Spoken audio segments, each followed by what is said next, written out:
بسم اللہ الرحمن الرحیم. ناظرین، میں ہوں آپ کا میزبان محمد تحسین عباسی اور آپ میرا یوٹیوب چینل دیکھ رہے ہیں پاکستان ٹائم نیوز. ناظرین، سابق وفاقی وزیر مشاہد اللہ خان رضا الہی سے انتقال کر گئے. انا للہ و انا الیہ راجعون. وہ مسلم لیگ کے بڑے اہم رہنما تھے اور شریف خاندان کے لیے مشاہد اللہ خان کی ان دنوں موت بڑا نقصان دہ عمل ہوگا. مشاہد اللہ خان کا شمار شریف خاندان کے ان وفادار ساتھیوں میں ہوتا ہے جس نے شریف خاندان کی جلاوطنی کے بعد مسلم لیگ سے منسلک رہے. ان کی جانب سے پورے پاکستان میں سب سے پہلے جب مشاہد اللہ شریف خاندان کو جلا وطن کیا گیا تو مشاہد اللہ خان ہی تھے جنہوں نے اپنے ساتھیوں کے ہمراہ کراچی کے ریگل چوک پر احتجاج کرتے ہوئے گرفتاریاں پیش کی تھیں. وہ ایک اچھے پارلیمنٹرین تھے اور ایک اچھے جو تھے وہ جنہیں کہا جائے کہ اچھے انسان تھے. اب میں بتاتا چلوں کہ مشاہد اللہ خان جو تھے ان دنوں سخت ڈپریشن کا شکار تھے. اس سے قبل میں تھوڑا سا اور آپ کو اس کی مسلم لیگ میں جو ان کے ساتھ جس قسم کی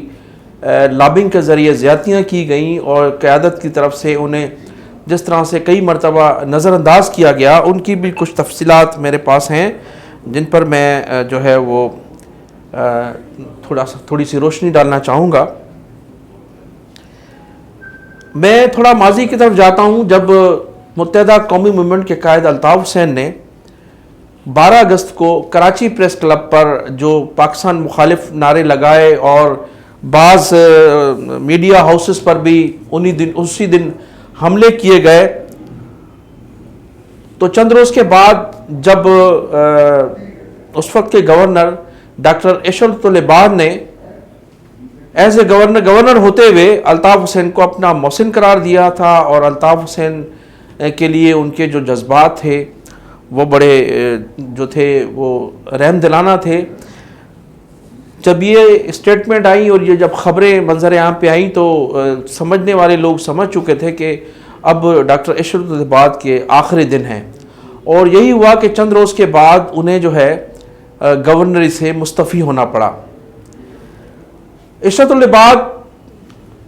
کے مستعفی ہونے کے بعد ان دنوں میں جو ہے وہ مسلم لیگ کی حکومت تھی اور مرکز کی جانب سے گورنر نامزد کیے جاتے ہیں، تو سندھ کی گورنر کے لیے بڑی بھاگ دوڑ تھی اور بڑی لوگ جو تھے مسلم لیگی وہ دوڑ دھوپ کر رہے تھے. انہی دنوں شریف خاندان کی جانب سے مشاہد اللہ خان کو یہ پیغام ملا کہ وہ سندھ کے گورنر بنائے جا رہے ہیں،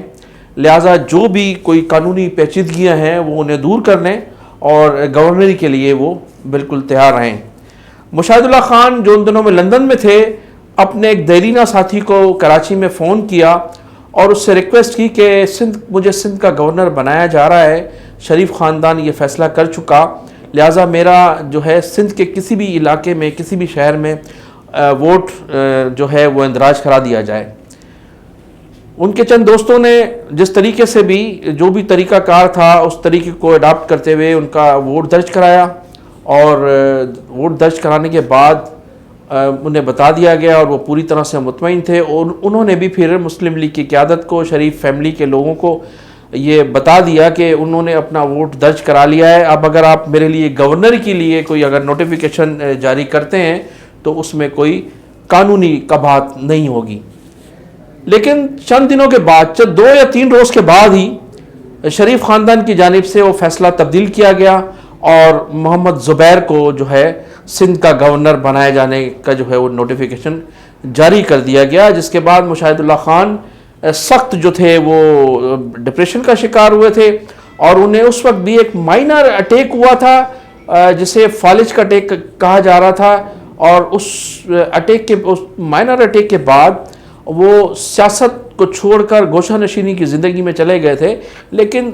چند روز کے بعد میاں محمد نواز شریف کی جانب سے ان سے جب رابطہ کیا گیا وہ دوبارہ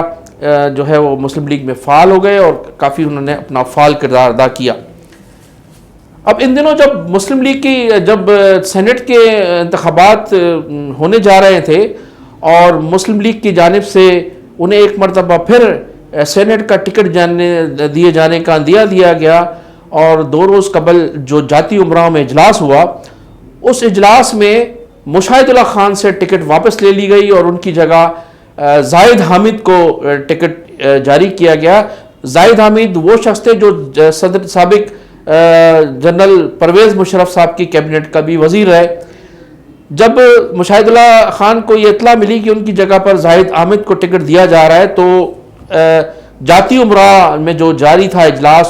وہاں مختلف لوگوں کے درمیان سخت تلخ کلامی بھی ہوئی اور سخت جملوں کا استعمال بھی کیا گیا، اور مشاہد اللہ خان نے سخت احتجاج کیا مریم نواز صاحبہ کے سامنے کہ یہ ایک مرتبہ مجھ سے پہلے بھی زیادتی کی گئی اور آج بھی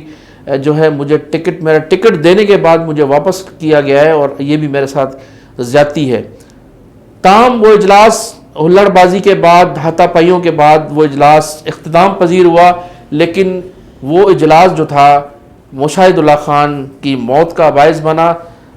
زندگی اور موت تو اللہ کے حوالے، لیکن بہرحال کوئی بہانے تو ضرور بنتے ہیں۔ اس کے بعد مشاہد اللہ خان صاحب پر ایک دوبارہ اٹیک ہوا، اور وہ مشاہد اللہ خان جو اس دنیا فانی سے رخصت ہوئے۔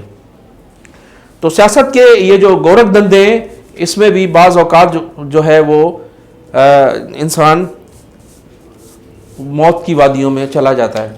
میں انہی الفاظوں کے ساتھ اجازت چاہوں گا کہ آپ اپنا بھی خیال کیجیے گا، میرے چینل کا بھی خیال کیجیے گا، میرے چینل کو بھی سبسکرائب کیجیے گا، اور کمنٹ سیکشن میں جا کر کمنٹس بھی کیجیے گا۔ السلام علیکم۔